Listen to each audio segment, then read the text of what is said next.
ക്ഷമ ഒരു വൃക്ഷം പോലെയാണ്. കയ്പുള്ള ഫലങ്ങൾ ഉണ്ടായാലും അതേകുന്ന തണൽ കുളിരാണ്. നമ്മൾ ക്ഷമിക്കുക. ക്ഷമ നാം നടത്തുമ്പോൾ നമുക്ക് തന്നെ തോന്നും, നീ എന്തിനാണ് ക്ഷമിച്ചതെന്ന്.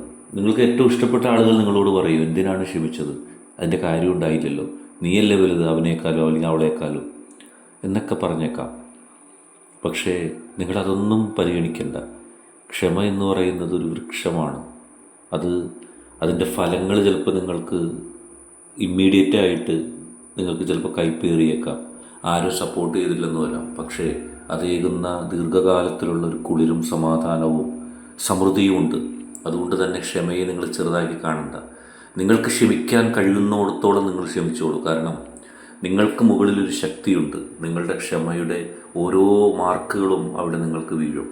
അതിലൂടെ ആ ശക്തി നിങ്ങൾക്ക് നൽകുന്ന അനുഗ്രഹങ്ങൾ എണ്ണിയെടുക്കാൻ കഴിയില്ല. ഇത് ഉറപ്പാണ്.